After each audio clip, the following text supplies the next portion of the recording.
There's anger in Syria on Saturday as protesters regroup following a huge crackdown by security forces.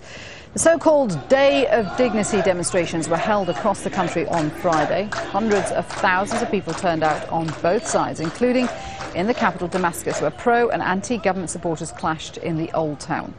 And there are reports of at least a dozen more people being shot dead by security forces in as many as 6 towns and villages. One person reported killed by police in a Damascus suburb. And in Latakia, doctors say 4 people were killed when forces opened fire on a crowd of around 1,000 people. The highest toll was reported in the village of Sanamin, where locals say troops killed 20 civilians while trying to prevent a march to nearby Daraa. Our reporter, Zaina Hodder, defied a media ban to enter Daraa and sent us this story. This is a city draped in black and a city raging with anger. For the past week, Daraa has been burying their dead. Demonstrators killed while clashing with security forces. Dozens are believed to have died. People here say at least 150, far higher than the figure of 37 provided by the state. This woman lost her son. Overwhelmed by grief, she couldn't tell her story. But others told theirs. They claim state security police used excessive force against protesters. Thousands took to the streets to demand those responsible for the killings be brought to justice. People here are really angry. What they're saying is that whoever decides to kill their own people is a traitor. There has been a lot of blood that has been spilled here. People are vowing revenge. The old city of Daraa has been and continues to be off-limits to journalists since the clashes began over a week ago. We managed to enter Friday morning with the help of some local residents. The government has been trying to contain the unrest. Authorities released all those detained on Thursday night and promised to look into lifting the emergency laws, concessions that did little to calm tensions here. People remain scared, too afraid to speak freely. The president said yesterday he's going to improve your... We want to, these steps must be done, not only promises. There is lots of promises, but nothing was done. Is this a revolution against the regime? No, no. What is it? Changing some rules, some unjustified rules only. Changing. Like what? Emergency law. Emergency law. But he promised to do that. We are waiting. The authorities say it was no coincidence the unrest in Syria began in this city.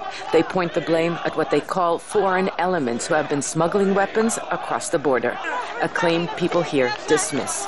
Activists dubbed Friday to be the Day of Dignity, a word repeated time and time again in this city, just like the words freedom, justice, reform. No calls, however, for the downfall of the regime, at least for now. Zaina Hodder, Al Jazeera, Daraa.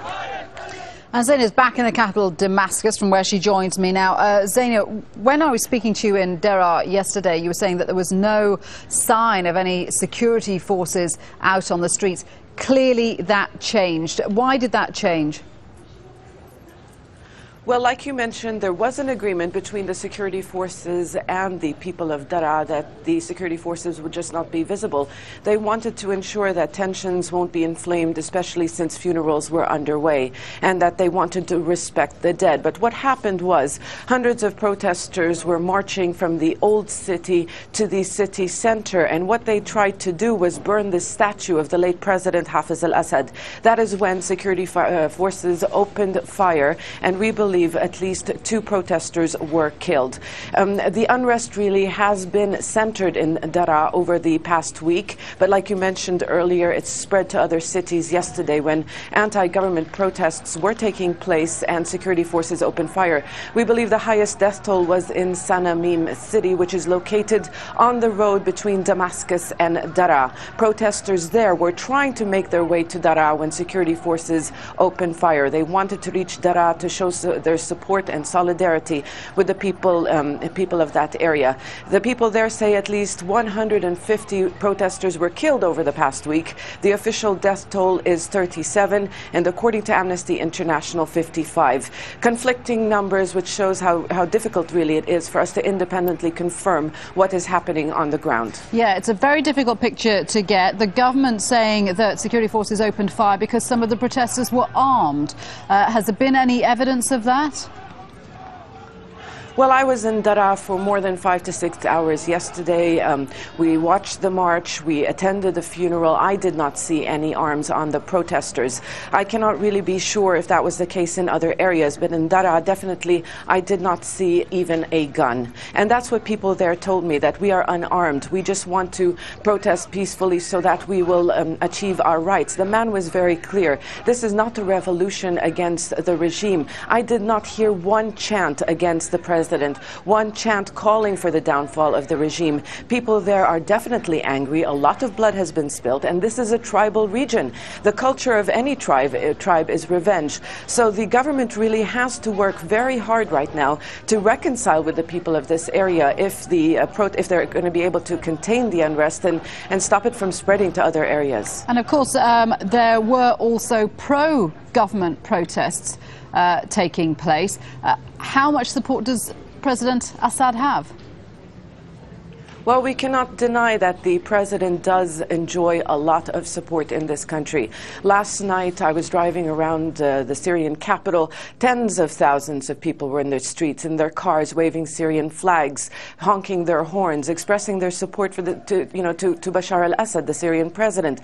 The man is popular. He does enjoy popularity. What people tell you is that we want an end to corruption. It is the people around him. We want them. We want an end to corruption. We want reforms. We want more freedom of expression. Now, we heard Buthaina Shaban, the advisor of the president, 2 days ago, promise reforms, and she said that they will be implemented as soon as possible. The real test for the government right now is to show that it is serious, and these are not empty promises, because this is what the people will be looking at over the next few days, whether or not a new media law will be implemented, whether the emergency law will be lifted, and whether political parties will be able to operate. So that is what their demands are, and the government has to make good on those promises if it does want to contain the growing unrest. Okay, Zaina, thanks for that. Zaina Hodder in Damascus there.